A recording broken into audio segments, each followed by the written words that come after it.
In the next 2 minutes, I want to make you think about and reflect on the importance of automation in our classroom.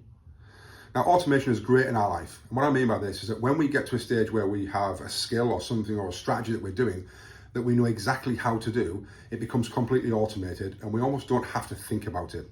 So that then reduces the cognitive load. It increases our working memory and our working capacity because actually we've got more brain power to think about other things. And if I give you an example of that, that's like driving the car. We've got that almost automated where we're driving, we're probably singing, we might be thinking about other things we're doing later on in the day, you might be thinking about your lesson, all those things in our head because we've got the actual motor skill automated. And if you go back to when you first started to drive, there's no way you could have done that because you had to give your full attention to what you were doing. But now it's automated, we leave a lot of brain space for other activities. So the same goes in our classroom.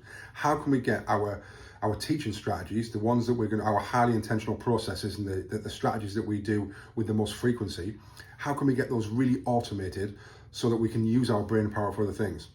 And you might be thinking, well, what other things am I thinking about?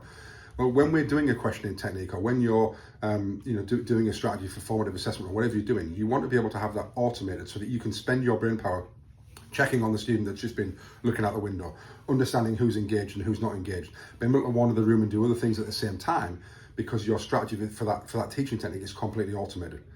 The same also goes for our children. If they can get into a stage of automation of how they do the activities that you want them to do, they don't have to spend as much brain power on, we're doing a new technique today, I don't know how to do it, or what do you want me to do, or where do I need to do it? That gives them more cognitive load and it makes the task even harder because they're having to work out how to do it. If they get into a routine and they know exactly what to do, they can spend all their brain power on the activity itself and solving the task that you've given them, rather than how do I do it, where do we stand, what do I do, this is new, I don't know what I'm doing. All of that just takes more brain power.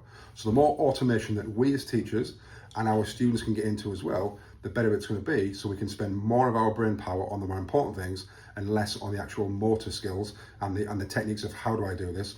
We can spend more of it on actually solving the problems.